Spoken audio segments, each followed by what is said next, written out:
So, hello and welcome everyone to three-dimensional geometry lecture series. This is the ninth lecture, and in this lecture we will be discussing about the cone.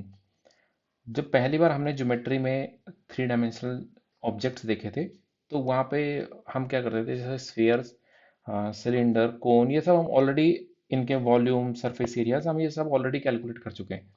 जब हम छोटी classes में होते हैं तो वहाँ पे हमारे पास एक कोन आया सपोज, तो हम उसका वॉल्यूम निकाल देते हैं कि कोन का वॉल्यूम क्या होता है, उसका सरफेस एरिया क्या होता है, उसका total surface area, lateral surface area, then cylinder, sphere, hemisphere. तो मतलब कोन हमारे लिए कोई नया वर्ड नहीं है। तो हमको पता है कि कोन कैसा होता है। अगर हम अपने डेली लाइफ में देखें अपने आसपास, तो वहाँ पे बहुत सारे एग्जांपल्स दिखते हैं हमें कि कोन का शेप जो है हमारी डेली लाइफ में बहुत ज़्यादा हमको दिखता रहता है। कि फॉर एग्जांपल जैसे सबसे जो प्रोमिनेंट और सबसे इजी जो दिखता है हमको, जैसे हम एक आइसक्रीम खाने जाते हैं। तो आइसक्रीम खाने जब हम जाते हैं, तो आइसक्रीम वाला एक इस टाइप का एक शेप होता है। आइसक्रीम, हम उसको आइसक्रीम कोन ही बोलते हैं कि इस टाइप का एक शेप होता है। और फिर वो क्या करता है कि मशीन से इसके अंदर कुछ आइसक्रीम फिल कर देता है। और फॉर एग्जांपल ये एक आइसक्रीम फिल कर दी, तो ये वाइट कलर का ये तो आइसक्रीम है। तो ये जो शेप है नीचे वाला, ये क्या होता है, एक कोन होता है ना। और फिर और भी चीज़ें, जैसे कि फॉर एग्जांपल जब हम बर्थडे सेलिब्रेट करते हैं किसी का, तो बर्थडे में हम एक आजकल एक नया ट्रेंड आ गया कि हम हर किसी को एक टोपी पहनाते हैं। बर्थडे कैप उसको बोलते हैं। तो वो बर्थडे कैप क्या होता है, वो भी इसी एक कोन की शेप में एक एक कैप होती है, जो कि जिस पे कुछ बर्थडे विश या इस टाइप से कुछ लिखा रहता है ना। तो ये भी यहाँ पे लिखा रहता है हैप्पी बर्थडे, है ना, इस टाइप से। तो ये भी क्या हो गया, ये भी एक कोन का शेप हो गया।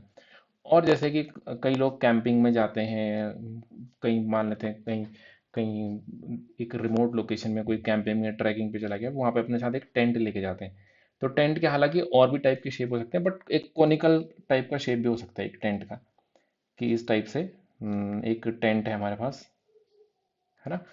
और उसमें कुछ जिप लगी है ओपनिंग, और उसके अंदर इस टाइप के टेंट जो है ज़्यादातर ऐसी जगहों पे लगे जहाँ पे कि क्या है कि आई मीन बारिश हो रही है, ऐसा कुछ हो रहा है, क्योंकि यहाँ पे पानी गिरेगा ऊपर से, तो इसके सरफेस पे कुछ नहीं रुकता है, ये पानी पूरा नीचे बह जाएगा। तो इस टाइप के शेप वहाँ पे ज़्यादा यूजफुल होते हैं। तो मतलब टेंट या कोना में और भी तमाम तरीके के एग्जाम्पल हम अपने आसपास देख सकते हैं। ठीक है, तो कोन जो है, या फिर जैसा ग्लास होता है एक, इस टाइप का एक ग्लास होता है ना। हम्म, इस टाइप का एक ग्लास होता है। तो एक ये भी एक, ये जो ऊपर का शेप है ये भी एक कॉनिकल शेप है। इस टाइप के मतलब हमारे पास डेली लाइफ के बहुत सारे एग्जांपल्स हैं जहाँ पे हमारा आसपास हम कोन को देखते हैं। बट ये सारे कोन जो हम देखते हैं ना, मैं ये सारे एग्जांपल क्यों बता रहा हूँ कि ये सारे कोन जो हैं, these are all right circular cone. Right circular cone. Right circular cone क्यों बोल रहे हैं हम उसको, क्योंकि इनका ये जो कर्व है ना, यहाँ पे ये वाला जो बेस है, जैसे इसमें यहाँ पर टॉप में आइसक्रीम में, और ये बर्थडे कैप में जो बेस है, या टेंट का जो बेस है, या ग्लास का ये टॉप है, ये सारे के सारे क्या है, एक सर्कल है। दीज आर और सर्कल्स। ठीक है, ये सब क्या है, सर्कल है। यहाँ पे ये जो ये वाला जो कर्व है, इस कर्व को हम बोलते हैं, अभी हम पढ़ेंगे उस चीज को। ये जो कर्व होता है जिससे कोण जनरेट हो रहा है, ये वाला जो कर्व है, इसको हम बोलते हैं गाइडिंग कर्व। Guiding curve. जैसे ये इसमें गाइडिंग कर्व क्या है, ये भी एक सर्कल है, इसमें गाइडिंग कर्व क्या है, ये भी एक सर्कल है, ये भी एक सर्कल है। तो अलग अलग, जैसे हम राइट सर्कुलर कोन जब पढ़े, राइट सर्कुलर कोन जो अभी तक हमने पढ़े, in all the right circular cones the guiding curve was a circle. एक सर्कल होता है। अब क्या हो कि मान लेते हैं ये सर्कल ना लेके मैं कुछ और ले लूं, मैं एक इलिप्टिक शेप ले लूं, या मैं कोई इरेगुलर कुछ भी एक क्लोज कर्व ले लेता हूँ। तो उस समय ये जो कोन है इसका शेप चेंज हो जाएगा फिर। मेरे कहने का मतलब ये है कि जैसे फॉर एग्जांपल यहाँ पर एक फिक्स पॉइंट था, ये जो फिक्स पॉइंट होता है, इसको हम बोलते हैं कोन का वर्टेक्स। ठीक है, ये क्या है, वर्टेक्स है कोन का। कोन, हर कोन में एक वर्टेक्स होगा जहां से ही सारी लाइंस ओरिजिनेट हो रही एक तरह से। ठीक है, अभी हम मैथमेटिकल डेफिनेशन में जाएंगे, बट हम उससे पहले हम बहुत सारे एग्जांपल से डिस्कस कर लेते हैं ताकि समझने में आसानी हो। ये एक फिक्स पॉइंट है, इसको हम वर्टेक्स बोल दिया हमने कोन का। यहाँ से एक स्ट्रेट लाइन है, फॉर एग्जांपल ये है, और इस स्ट्रेट लाइन को देखो, मैं ऐसे सर्कुलर मोशन में मूव करता हूँ ऐसे। ठीक है, तो सर्कुलर मोशन में मूव करा, तो हमारे पास क्या बन गया,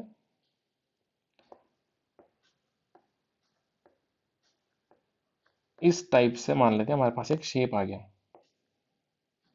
ठीक है, तो इससे तो बन गया हमारे पास राइट सर्कुलर कोन, आरसीसी बोल दिया मैंने इसको शॉर्ट में, राइट सर्कुलर कोन। बट ये जो सर्कल है, अगर मैं इसको सर्कुलर पैटर्न में ना मूव करके कोई एक इरेगुलर शेप ले लूं, मेरे मेरे कहने का मतलब ये है, कोई एक आर्बिट्ररी मैंने कर्व ले लिया, क्लोज कर्व, ये वर्टेक्स था, ये मैं स्ट्रेट लाइन लेके आया, और इसको मैं जब यहाँ से इस स्ट्रेट लाइन को जब मैं यहाँ से मूव करना मैंने स्टार्ट करा, तो मैं एक उसको सर्कुलर पैटर्न में ना मूव करके मैंने उसको यूं यूं यूं यूं करके जैसे करके मतलब इस तरीके से अलग अलग शेप में उसको मूव करना शुरू कर दिया। तो फॉर एग्जांपल यहाँ से स्टार्ट हुआ था और वो इस तरीके से कोई कर्व में और यूं करके और ऐसे, ये ये जो गाइडिंग कर्व है ना, गाइडिंग कर्व, ये जरूरी नहीं है कि ये कैसा हो, ये गाइडिंग कर्व एक सर्कल हो, तो it can be any curve. इससे भी हमारे पास कोन ही जनरेट होगा बस, जो अब वो कोन का शेप कुछ अलग दिखेगा, वो एक बर्थडे कैप की तरह नहीं दिखेगा। क्यों? क्योंकि बर्थडे कैप एक राइट सर्कुलर कोन है, राइट सर्कुलर कोन सर्कल उसका गाइडिंग कर्व होता है। यहाँ पर क्या है, guiding curve is any arbitrary curve, कोई आर्बिट्ररी कर्व इसका एक गाइडिंग कर्व है। तो यहाँ पर शेप्स कोन की कुछ और बनेगी। अभी जब मैं डेफिनेशन लिखूंगा उससे ये चीज क्लियर हो जाएगी। कोन की डेफिनेशन जो होगी उसमें ये होता है कि यहाँ पे एक हमारे पास एक फिक्स पॉइंट है, और एक इस फिक्स पॉइंट से एक स्ट्रेट लाइन ओरिजिनेट हो रही है। इस स्ट्रेट लाइन एक कर्व को ये फॉलो करते करते करते दोबारा वहीं पर आ गया।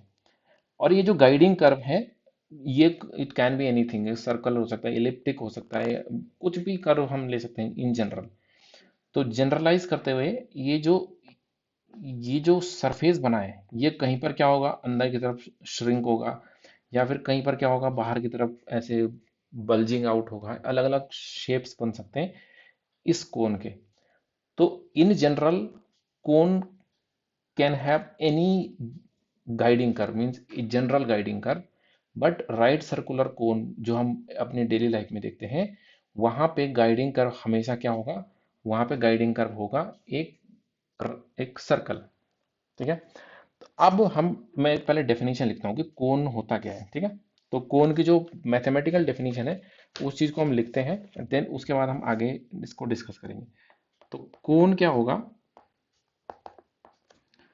देखो एक एक पॉइंट को हम इस पर प्रॉपरली देखेंगे। Surface generated by surface generated by a moving straight line, a moving straight line,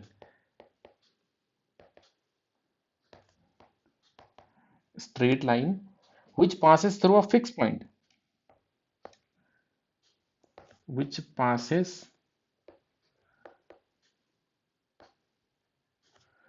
through a fixed point। ठीक है, passes through a fixed point and touches a given surface, and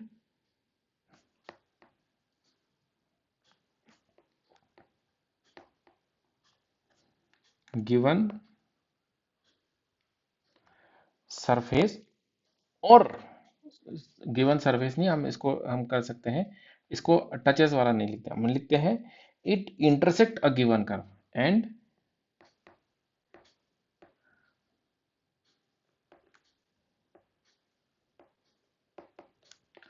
intersect a given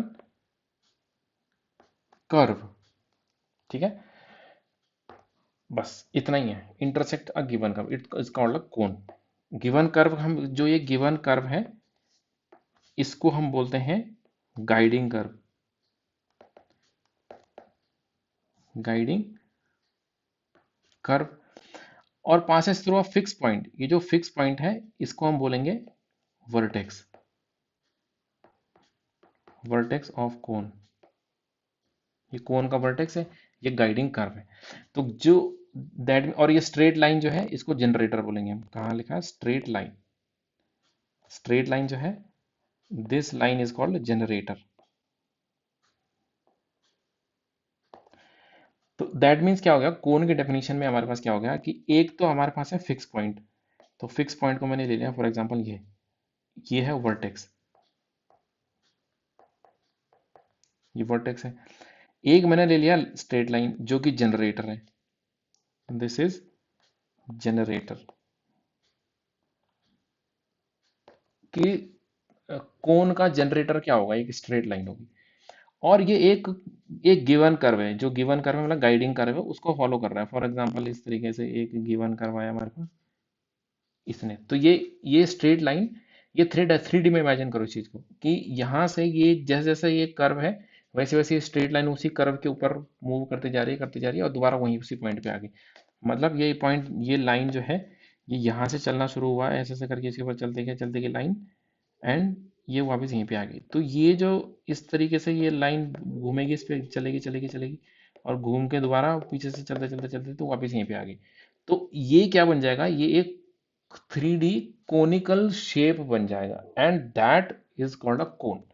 ठीक है, तो मैं इसको complete कर देता हूँ। फॉर एग्जांपल यहाँ पे ऐसे करा, तो ये जो सरफेस बना है ये, क्योंकि स्ट्रेट लाइन सारे कौन से पॉइंट्स आएंगे इसके अंदर, जहां जहां से स्ट्रेट लाइन पास हो रही है, और ये कोई, ये फाइनाइट नहीं है, मतलब फाइनाइट से मेरा मतलब ये लाइन आगे भी जा सकती है। ठीक है, ये ऐसे, और इस तरीके से ये, तो कोन ऐसे हमें समझना है कि हमारे पास एक फाइनाइट कोन है। फाइनाइट कोन से मेरा मतलब ये है, ऐसा नहीं है कि हमारे पास एक एक बाउंडेड, ये इतना ही है, ऐसा नहीं है। जैसे स्फीयर कहते हैं, स्फीयर एक बाउंडेड बाउंडेड ऑब्जेक्ट था, 3D ऑब्जेक्ट था, कि जिसमें सारे पॉइंट क्या है, इसके अंदर ही है, इसके सरफेस के ऊपर जितने पॉइंट है वही है, मतलब यहाँ का कोई पॉइंट नहीं है ना इस पे। बट अभी हम कौन पढ़ रहे हैं, बाद में हम सिलेंडर पढ़ेंगे, तो सिलेंडर में इस तरीके से मान लेते हैं, सिलेंडर हम ऐसे ड्रॉ करते हैं, बट इट इज इनफाइनाइट, ऊपर भी जा रहा है नीचे भी जा रहा है डायरेक्शन में, हम स्टडी करने के लिए फिक्स बनाते हैं। तो यहाँ से तो इधर तो इतना ही है, बट ये स्ट्रेट लाइन इधर पीछे भी जाएगी, है ना, एक फिक्स पॉइंट से पास हो रही है।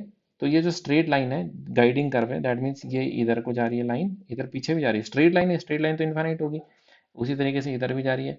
ये सारी तो कौन दोनों साइड बन रहा है, इधर की तरफ भी बन रहा है, इधर की तरफ भी बन रहा है, तो ये है इनफाइनाइट मीन्स, उसमें कोई ये बाउंडेड सरफेस नहीं है, पहली बात तो। ठीक है, ये चीज को भी हमें याद रखना है। अभी हम उसकी इक्वेशन में भी देखेंगे कि जो एक्स वाई जेड अगर हम वेरी करते जाएं, तो it can take any arbitrary values, और मतलब ये इन्फिनिटी की तरफ चला जाता है। ठीक है, तो गाइडिंग कर्व क्या हो गया, जनरेटर क्या हो गया, वर्टेक्स क्या हो गया, तो इसको हम, ये क्या है, this is called guiding curve, guiding curve. अब जो राइट सर्कुलर कोन है, राइट सर्कुलर कोन में एक गाइडिंग कर्व से एक सर्कल होगा, तो एक राइट सर्कुलर कोन बन जाएगा। उसकी डेफिनेशन हम अभी आगे हम देखेंगे। तो राइट सर्कुलर कोन पे एक अच्छा क्वेश्चन बन सकता है एग्जाम्स में। तो राइट सर्कुलर कोन को हम बाद में डिस्कस करेंगे, पहले हम जनरल इक्वेशन पढ़ते हैं।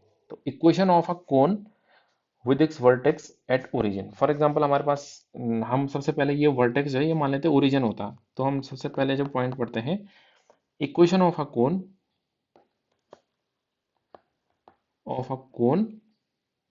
with its vertex at origin, with its vertex at origin।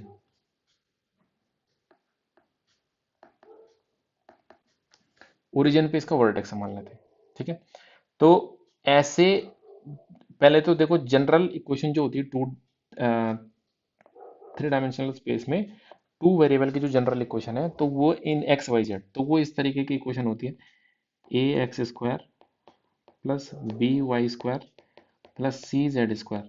ठीक है, जैसे हम स्फीयर की जब जनरल इक्वेशन लिख रहे थे, तो वहां पे हम लिख रहे थे x square plus y square plus z square, that means x Y Z का कोएफिशिएंट वन होता है, उसमें सेम वन होता है, या सेम भी होता है, सेम होता है तो उसको कॉमन ले लेते हैं, वो अपने आप वन बन जाएगा। यहाँ पर क्या है, ए x square plus B Y square plus सी जेड स्क्वायर, तो यहीं से हमें ए बी सी अगर डिफरेंट है तो यहीं से पता चल गया, तो ये स्फीयर तो नहीं है। ठीक है, प्लस स्फीयर की इक्वेशन में इस टाइप की टर्म नहीं आती, कैसे कि plus two F Y z, y z product वाली टर्म उसमें नहीं थी। उसमें कैसी टर्म थी, स्फीयर की इक्वेशन अगर मैं यहाँ पे साइड साइड लिखते जाऊँ कि x square plus y square plus z square plus two you x plus two v y plus two W Z plus D equal to zero, ये क्या रिप्रेजेंट कर रहा था, एक स्फीयर को रिप्रेजेंट कर रहा था ये, है ना। इसमें लीनियर टर्म्स थे एक्स वाई जेड में, एंड स्क्वायर सेकंड डिग्री में सिर्फ x square y square z square थी। यहाँ पर क्या है, वाई जेड का प्रोडक्ट आ गया। अब वाई जेड क्या है, तो फिर और भी जो है, जैसे कि टू जी जेड एक्स का भी होगा, plus two H x y का भी प्रोडक्ट होगा। अब इसमें लीनियर वाली टर्म भी आएंगी, plus two you x plus two v y plus two W z, ठीक है, and plus D equal to zero. तो ये तो हो गई जनरल इक्वेशन ऑफ, मतलब ये है इसको हम, ये कौन की क्वेश्चन नहीं है, मतलब it can be represent any, कोई भी एक थ्री डायमेंशन में। अभी ये जो ए बी सी और F G H U V W, इन सब की क्या वैल्यूज हैं, उस पर डिपेंड करेगा कि ये क्या रिप्रेजेंट कर रहा है। फॉर एग्जांपल मैं यहाँ पे ले लूँ A equal to B equal to C equal to one and F equal to G equal to H equal to zero, तो क्या बन जाएगा ये एक स्फीयर बन जाएगा। ए बी सी तीनों के coefficient x square y square z square के कोएफिशिएंट वन हो गए, ये एफ जी एंड जेड ये जीरो हो गए, तो ये तीनों की तीनों टर्म वैनिश हो गई इसमें से। हमारे पास plus two you x plus two U Y plus two W Z plus D equal to zero, तो ये किसके क्वेश्चन आ जाएगी, एक स्फीयर के क्वेश्चन आ जाएगी। नाउ दैट मीन्स क्या हो गया कि हम किस चीज पे डिपेंड कर रहे हैं कि A B C and F Y Z और F G H and U V W, इन तीनों की क्या वैल्यूज हैं उस चीज पे डिपेंड करेगा कि ये क्या है। This is a general equation of degree two, degree two in x Y z, in R three, मतलब ना आर थ्री में एक्स वाई जेड की जनरल इक्वेशन है। तो हम क्या निकालना चाह रहे हैं, equation of a cone with vertex at origin. Origin का मतलब क्या है कि एट ओरिजिन क्या होगा, वर्टेक्स एट ओरिजिन है, that means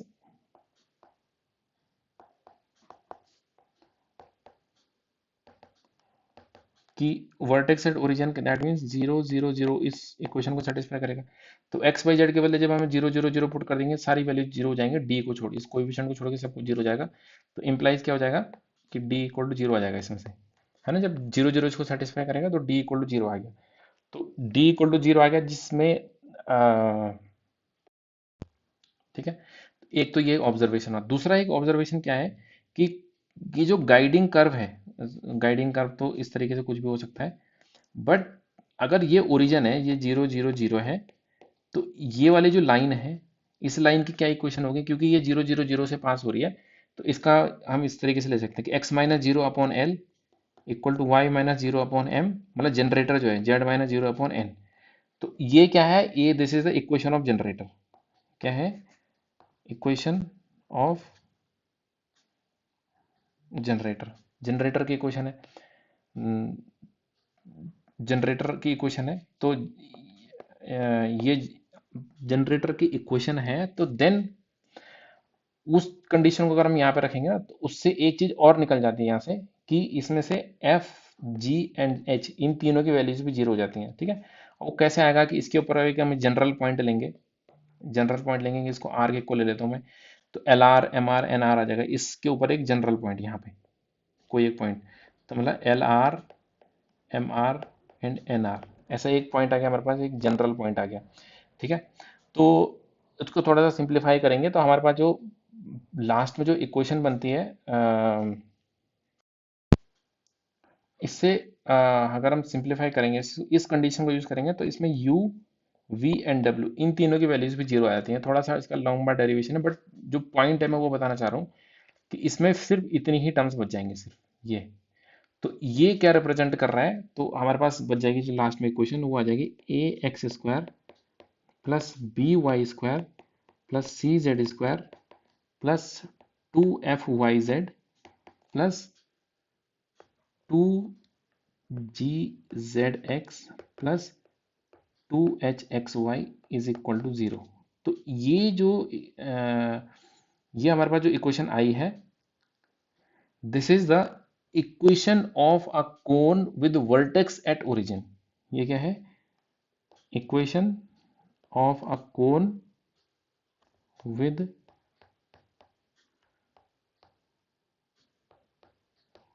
vertex at origin. तो इसमें क्या खास है? खास तो ऐसा कुछ नहीं है, बट इसमें हमें आगे जब भी हमें यूज करना होगा तो हम इस इक्वेशन का यूज करेंगे। A x square plus B square plus C Z square Y Z Z x and x Y, इन तीनों का प्रोडक्ट है, एक्स वाई जेड का स्क्वायर है। ये एक इक्वेशन है which represent the equation of a cone with vertex at origin. ठीक है। इस इक्वेशन में क्या ऑब्जर्व करने का एक्स्ट्रा है कि इसकी हर टर्म की डिग्री 2 है। डिग्री कैसे निकालते हैं हम? कि इसका x का स्क्वायर है, y का स्क्वायर है, z का स्क्वायर है। यहाँ पे y z है, दोनों के पावर 1 1 ऐड करेंगे तो 2 हो जाएगा, इसका भी 2 हो जाएगा, इसका भी 2 हो जाएगा। इसमें और कुछ नहीं है। तो दैट मीन्स ये एक क्या हो गई? Homogeneous equation of degree 2 in x Y z. ये क्या है? ये हो गई homogeneous equation of degree 2 in R3 या एक्स वाई जेड R3। ठीक है। तो क्या है? रिप्रेजेंट्स अ कोन। कोन, इस चीज को भी हमें याद रखना है कि ये डायरेक्ट क्वेश्चन भी इस टाइप का बन सकता है कि इन R3 या इन एक्स वाई जेड या इन 3 dimension homogeneous equation of degree 2 represent, क्या रिप्रेजेंट करेगा? स्फीयर को या कोन को या किस चीज को? तो यहां से हमने देख लिया कि ये एक होमोजेनियस इक्वेशन है ऑफ डिग्री 2 2 2 2 डिग्री, इसकी भी 2 हो गई, y Z Z x and x y. इसमें कोई कांस्टेंट टर्म नहीं है और 1 डिग्री की टर्म नहीं है। तो इस एक every equation which is homogeneous of degree 2 in R3 और in x Y z represent a cone. Represent a cone आगे भी लिखना चाहिए हमें, represent a cone with vertex at origin, with vertex at origin. ठीक है। तो ये एक इंपॉर्टेंट पॉइंट है, इस चीज को नोट करके लगेंगे। अच्छा पॉइंट है ये। इस पे कभी कभी एक डायरेक्ट भी कभी पूछा जा सकता है, या हमें वैसे भी ये चीज पता होना चाहिए। ठीक है। With a represent a cone with vertex at origin. तो ये एक अच्छा पॉइंट है। अब हम आगे देखते हैं कि एक हमारे पास आता है कि सपोज हमारे पास जो डायरेक्शन कोसाइन है जनरेटर के, क्या वो कोन के क्वेश्चन को सेटिस्फाई करते हैं? हम इसको इस चीज को देखते हैं। ठीक है। मतलब हमारे पास जो कोन है, कोन विद वर्टेक्स एट ओरिजिन, इसी इसी चीज को हम अभी डिस्कस कर रहे हैं, वर्टेक्स एट ओरिजिन। ओरिजिन पे उसका वर्टेक्स है। तो इसमें अगला पॉइंट जो हम बोलना चाह रहे हैं वो क्या है? कोन विद वर्टेक्स एट ओरिजिन है। डायरेक्शन कोसाइन निकालने हैं हमें। क्या निकालना है? हम नहीं निकालना नहीं है, सॉरी, हम चेक करना चाह रहे हैं कि जनरेटर के जो डायरेक्शन कोसाइन है क्या वो इस इक्वेशन को सेटिस्फाई करेंगे। ठीक है। तो वो करते हैं, हम देखते हैं कि कैसे करेंगे। तो मैं क्लेम कर रहा हूँ यहाँ पे, क्या क्लेम कर रहा हूँ कि द डायरेक्शन कोसाइन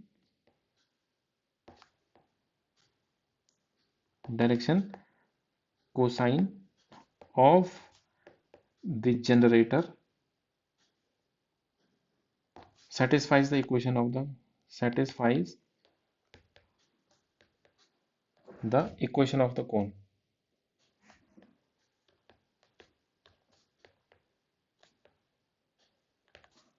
ठीक है। ये इसी कोन की बात हो रही है। ठीक है। It is not true for every cone, but यहाँ के लिए, इसके लिए, इस वाले के लिए ट्रू है।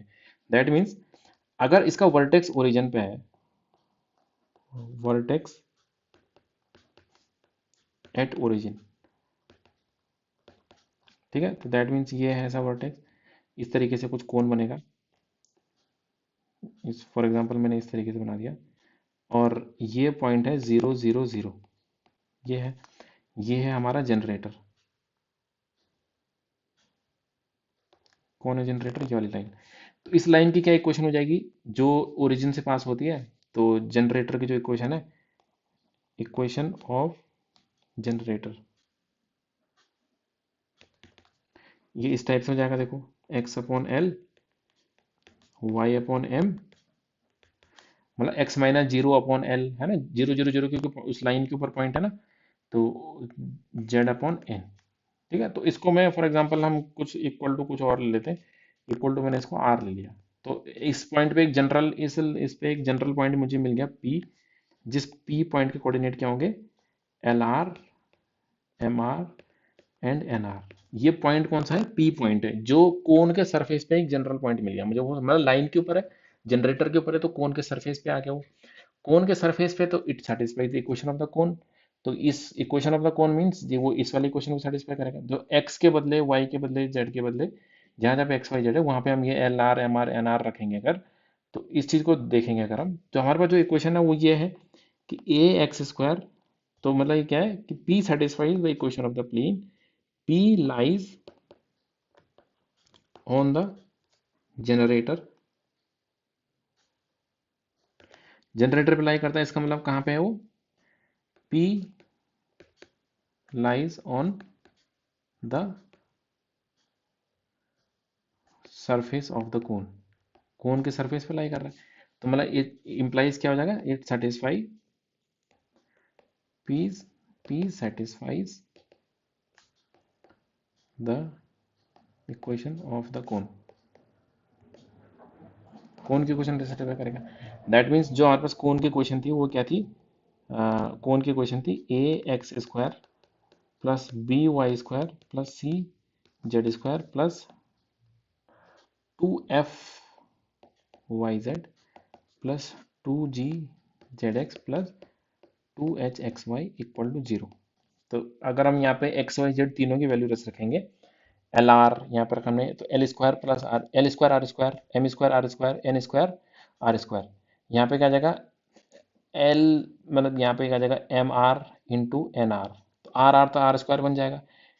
ठीक है, तो चलो मैं रख के देख लेता हूँ, ए इंटू एल आर का square plus b into m r का square plus c into n r का square plus 2f y Z का मतलब क्या है, m r into n r plus 2g z x n r into l r plus 2h x y, that means l r into m r equal to 0। ऐसा हो गया। अब इसमें से क्योंकि इसमें भी आर स्क्वायर की टर्म आ रही है, इसमें भी आर स्क्वायर सब में से कॉमन ले लेंगे, आर स्क्वायर तो ब्रैकेट में बच जाए आर एस, ठीक है। सिंप्लीफाई है, आर स्क्वायर यहाँ पे भी आएगा, यहाँ पे भी, यहाँ पे भी, इसमें भी आएगा आर स्क्वायर, इसमें भी आर स्क्वायर, तीन सब में से आर स्क्वायर कॉमन ले लेंगे, उधर चल जाएगा 0। हमारे पास बच गया a l square, a l square plus b m square plus c n square plus 2f m n plus 2g n l plus 2h l m equal to 0। तो ये ये क्या हो गई, दिस इज, मतलब यहाँ पर एल एम एन सेटिस्फाई कर रहा है किसको, इक्वेशन ऑफ द कोन, जो हमारे पास ओरिजिनल इक्वेशन थी ये वाली, इसको सेटिस्फाई कर रहा है, एक्स वाई जेड के बदले एल एम एन आ गया। तो ये एक इंपॉर्टेंट पॉइंट है कि if the vertex of the cone lies at origin, then the direction cosine of the generator satisfies the equation of the cone। ठीक है, तो इस चीज से हमने इसको प्रूफ भी कर दिया, बहुत सिंपल सा है। अब एक चीज और है, एक इंपॉर्टेंट, इक्वेशन ऑफ द कोन, जो अगला पॉइंट हम लिखने जा रहे हैं, equation of the cone passing through the axis, passing through the axis.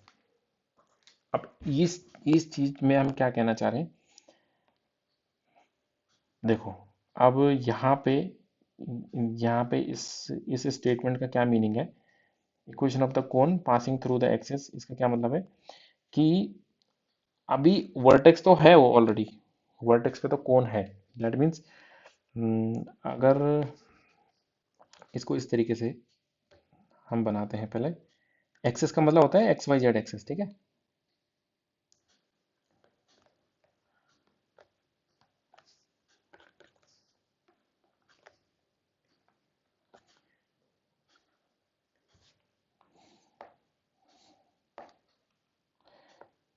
ये यहाँ पे वर्टेक्स, यह इस वर्टेक्स, ये कोन का वर्टेक्स भी है, ठीक है, ओरिजिन। यहाँ पे जो हमारी स्ट्रेट लाइन है, मतलब जो जनरेटर है वो ये है, मान लेते हैं, जो एक्स एक्सिस से पास हो रहा है, कोई सी एक्सिस, वाई एक्सिस से पास हो रहा है ऐसे। और फिर वो जो जनरेटर गाइडिंग कर्व के थ्रू घूमते घूमते घूमते गया, और वो इस लाइन को भी इंटरसेक्ट कर गया, मतलब वो जनरेटर यहाँ पर भी आ गया, ठीक है। जनरेटर क्योंकि हर जगह ऐसे ऐसे करके उसको कवर करता हुआ जाएगा, एंड देन वो घूमते घूमते घूमते घूमते इधर पे भी पहुंच गया, एंड देन कुछ और ट्रैवल करते करते दोबारा वहीं पे आ गया वापस। तो अब ये कोन कोन का शेप तो ये इसलिए नहीं दिख रहा है, बट अगर हम थोड़ा सा इमेजिन करें कि ये इस तरीके का कोन है, इस तरीके से ये ट्रैवल करते करते करते, एंड ये इस तरीके से, तो ये जो लाइंस हैं, जनरेटर वाला जो जनरेटर बन रहा है वो तीनों कोऑर्डिनेट एक्सिस से पास हो रही हैं। ये इसको भी इंटरसेक्ट कर रहा है, एक्स एक्सिस को, वाई एक्सिस को, जेड एक्सिस को, एक्स को भी, वाई को भी, जेड को, तीनों एक्सिस को वो इंटरसेक्ट कर रहा है। तो इस लाइन का वही मतलब है, equation of the cone passing through the axis, मतलब वो कोन तीनों एक्सिस को कट करते हुए जा रहा है, ओरिजिन पे उसका वर्टेक्स है, ठीक है, वर्टेक्स उसका ओरिजिन पे है। तो ऐसे कोन की क्या इक्वेशन होगी, ठीक है। ऐसे कोन की इक्वेशन हम कैसे निकालेंगे? जो हमारे पास जो अभी हमने इक्वेशन निकाली कि equation of the cone with vertex at origin, with vertex at origin,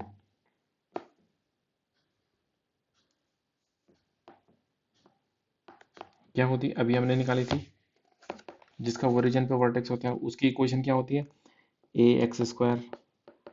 ये मैं बार बार इसलिए लिखता हूँ क्योंकि आप लोग भी इसको आदत में डालो कि जब बार बार हम किसी चीज़ को लिखते हैं तो हमें वो धीरे धीरे धीरे मेमोरी में फीड हो जाता है। तो कि अरे हम बार बार इसी चीज़ को क्यों लिख रहे हैं, जो हम कितनी बार लिखेंगे तो वो प्रैक्टिस भी हो रही है, एंड देन हम ऊपर से कॉपी भी कर सकते थे। चलो ठीक है, ए एक्स स्क्वायर पर बी स्क्वायर। अब क्या है कि देखो इस लाइन पे कहीं ना कहीं पे ये पॉइंट भी होगा 1 0 0, तो मतलब कौन इस पॉइंट को सेटिस्फाई करेगा। देन ये पॉइंट भी होगा 0 1 0, कौन इस पॉइंट को भी सेटिस्फाई करेगा, एंड देन 0 0 1 इस पॉइंट को, और 0 0 0 को तो वो कर ही रहा है, 0 0 को कर रहा है वो ऑलरेडी, हम यहाँ पे कर चुके हैं उस चीज को यूज ना। उससे डी की वैल्यू 0 हो गई, जो हमारा जनरेटर था उससे हमारे पास ये कंक्लूजन आ चुका है, ये हम ऑलरेडी ऊपर यूज कर चुके हैं। बट दीज ये एक्स्ट्रा इंफॉर्मेशन है हमारे पास कि 3 पॉइंट और मिल गया हमको। तो मतलब दिस कोन सेटिस्फाइज, क्या लिख सकता हूँ मैं कि this cone satisfies the point, कौन से पॉइंट? 1 0 0, 0 1 0 एंड 0 0 1, ये 3 पॉइंट्स हमारे पास एक्स्ट्रा आ गए। तो मतलब हमारे पास एक एक्स्ट्रा इंफॉर्मेशन आ गई। और मतलब जो एक्स वाई जेड एक्सिस है ना, यहाँ पर हम ये बोल सकते हैं कि x Y and z axis are, ये क्या है, जनरेटर्स हैं कौन के ना,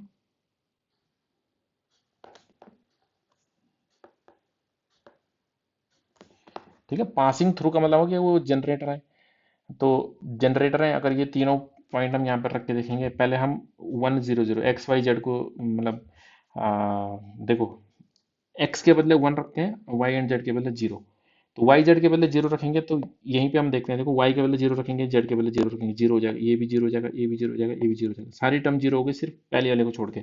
तो हमारे पास क्या आएगा, अगर हम 1 0 0 इसको यूज करते हैं, सारी टर्म हमारे पास 0 हो जा रही है, क्योंकि वाई इसमें आ रहा है, जेड इसमें आ रहा है, वाई इसमें आ रहा है, इसमें जेड आ रहा है, इसमें वाई आ रहा है, तो इसके रखने से सारी वैल्यू 0 हो गई। हमारे पास क्या आ रहा है, ए x square equal to 0, that means implies a equal to 0, ठीक है।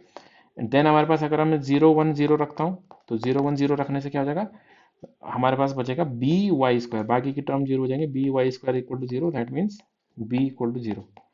एंड जब मैं ये वाला पॉइंट सेटिस्फाई करेगा ये 0 0 1, उस समय पे क्या हो जाएगा, सारी वैल्यूज 0 हो जाएंगी, सारी टर्म 0 हो जाएंगी, हमारे पास ये बचेगा c Z square equal to 0, which implies that c is equal to 0। तो 3 कंडीशन हमारे पास और निकल गई, तो ये तीनों टर्म भी 0 हो जाएंगे। तो इक्वेशन ऑफ द कोन क्या हो जाएगी, जो रिक्वायर्ड इक्वेशन है, इक्वेशन ऑफ द कोन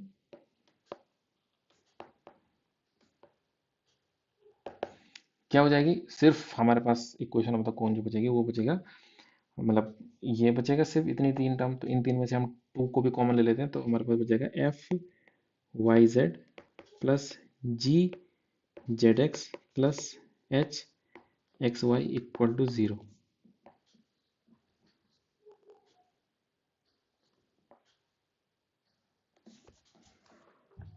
ये है, ये क्या चीज है, this is the equation of a cone. मैं दोबारा से एक सारे पॉइंट इसमें लिख देता हूं, इसमें क्या क्या कंडीशन है। This is equation of a cone, already लिखा हुआ है। वर्टेक्स एट ओरिजिन, इसमें क्या क्या कंडीशन है, वर्टेक्स एट ओरिजिन, पहला point. Passing through the coordinate access,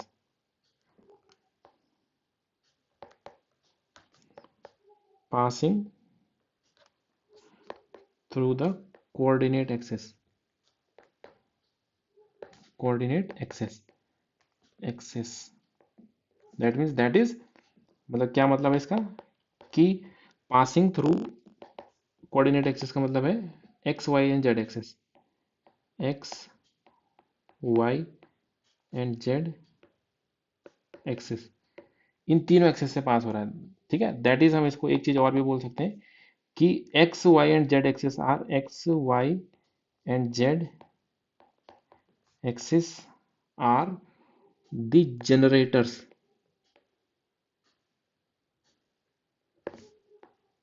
of the cone. ये क्या है, ये कोन के जनरेटर हैं ये तीनों। तो ऐसे, मतलब जिसपे ये दो कंडीशन लगी हुई है, दो कौन सी कंडीशन, एक तो वर्टेक्स ओरिजिन पे है एंड, और अगर इसके ये, इसको लिखने की जरूरत नहीं है वैसे, क्योंकि जब उसके जनरेटर उसके एक्स वाई जेड एक्सेस है, तो ऑलरेडी अगर X Y and Z axes उसके जनरेटर है, तो वो तीनों के तीनों लाइंस जो है वो एक पॉइंट पे इंटरसेक्ट करती है एंड दैट इज ओरिजिन। तो इस पॉइंट को लिखने की भी जरूरत नहीं है, बट यहाँ पे इंफॉर्मेशन हमको पता होनी चाहिए। अगर इन केस पूछा जाता है कि what is the equation of a cone passing through the coordinate axis, तो ये हो जाएगा। और ऐसे भी आ सकता है कि equation of the cone whose generator are the coordinate axis, generators क्या है, कोऑर्डिनेट एक्सिस है। तो जनरेटर कोऑर्डिनेट एक्सिस है, that means they all intersect at origin, तो वर्टेक्स ओरिजिन हो गया। वर्टेक्स ओरिजिन है तो ये इक्वेशन हो जाएगी। और सिंपली और भी ज्यादा सिंप्लीफाई करके क्या लिख सकते हैं कि what is the equation of a cone whose generators are x y and z axes, तो भी ये इक्वेशन आ जाएगा। और एक तरीके से और भी पूछा जा सकता है कि what is the equation of a cone whose generators are, in fact यहाँ पर एक चीज और लिखना चाहिए मुझे, ये ए एक्स स्क्वायर एक्स के बदले क्योंकि हमने वन पुट कर दिया है, तो यहाँ पे हम डायरेक्ट वन भी लिख सकते हैं। यहाँ पे ना ए एक्स स्क्वायर का मतलब है यहाँ पे हम एक्स की जगह पे वन लिख सकते हैं, वन है ना, क्योंकि हमने वो पुट कर दिया ना यहाँ पे एक्स वाई जेड की वैल्यूज। तो हम इस वाई स्क्वायर के बदले भी वन लिख सकते हैं, जेड स्क्वायर के बदले वन भी लिख सकते हैं। तो वहीं से हमें पास आ गया कि a into one equal to zero implies a equal to zero and b equal to zero, c equal to zero. ठीक है, हाँ, तो equation of the cone which passes through the point one zero zero zero one zero zero zero one, ऐसे करके भी आ सकता है। Equation of a cone which passes through these three points, but मतलब passes through these three point कुछ और भी हो सकता है, उसका वर्टेक्स दूसरे साइड भी हो सकता है ना। तो ऐसे इतना अगर लिखा है तो उससे काम नहीं चलेगा। कैसे, वो भी मैं समझा देता हूँ एक बार ना, अभी मेरे माइंड में आया। तो जैसे मान लेते हैं ये इस तरीके से, ये कोऑर्डिनेट एक्सेस हमें गिवन है। ठीक है, ये एक पॉइंट है, ये एक पॉइंट है, one zero zero zero one zero. तो जो कोऑर्डिनेट एक्सेस से पास हो रहा है वो तो इन तीनों पॉइंट से पास होगा, but there can be another cone जो इन तीनों पॉइंट से पास हो रहा है बट उसका वर्टेक्स ओरिजिन ना हो सकता है, मतलब यहाँ से यहाँ पे उसका वर्टेक्स है, ये लाइन यहाँ से जा रही है और फिर वो घूमते घूमते घूमते घूमते इधर से पहुंच गई इस पॉइंट से, सॉरी, और देन इस पॉइंट से पास हो गया, मतलब इस पॉइंट से पास हो गया दोबारा यहीं पे पहुंच गया। तो ये वर्टेक्स कोन कुछ और भी हो सकता है, आप लोग खुद इमेजिन करो। वर्टेक्स उसका किसी दूसरे पॉइंट पर रखा हुआ है एंड वो कोन घूमते घूमते 100 पे इंटरसेक्ट कर गया, 010 पे भी, और 001 पे भी, तीनों पॉइंट्स को कवर कर दिया उसने, बट वर्टेक्स उसका हो सकता है कि ओरिजिन ना हो, तो उस केस में ये इक्वेशन नहीं होगी। ठीक है, आई होप मैंने अपना पॉइंट क्लियर कर दिया जो मैं बताना चाह रहा था। तो ठीक है, तो ये एक इम्पॉर्टेंट पॉइंट है हमारे लिए। अब इसके बाद अभी और भी चीजें हैं इसमें, जैसे कि इक्वेशन ऑफ अ कोन, अगर हम उसके गाइडिंग कर्व की इक्वेशन गिवन है, ठीक है, इक्वेशन ऑफ अ कोन जिसकी हमें गाइडिंग कर्व गिवन है, और जनरेटर की इक्वेशन गिवन है, equation of a cone having given vertex, ऐसे अलग अलग सिनेरियोज क्या हो सकते हैं कि हमें वर्टेक्स गिवन है और गाइडिंग कर्व गिवन है, तो हमें इक्वेशन निकालनी है। दूसरा क्या हो सकता है कि हमें वर्टेक्स गिवन है एंड इसकी जनरेटर की इक्वेशन गिवन है, या कुछ और एक कंडीशन और हो सकती है। इतने तरीके से हमारा अलग अलग सिचुएशंस हो सकती हैं। तो जब हमें वर्टेक्स गिवन है तो हमें इसकी इक्वेशन तो निकल ही जाएगी, हमें एल एम एन चाहिए होता है, इसका स्लोप मतलब डायरेक्शन कोसाइंस। तो ये पॉइंट हमें गिवन है, अगर तो अलग अलग सिनारियोज बन सकते हैं इसमें ना। तो अभी हम इस चीज़ को डिस्कस करेंगे नेक्स्ट लेक्चर में, कि फिर क्वेश्चंस भी हम एक साथ फिर हम सारे लेंगे। ये है, फिर एक राइट सर्कुलर कोन का कॉन्सेप्ट आता है कि राइट सर्कुलर कोन क्या होता है, वो स्पेशल क्यों है, क्योंकि हम अपने आसपास ज़्यादा एप्लीकेशन राइट सर्कुलर कोन की ही देखते हैं। तो राइट सर्कुलर कोन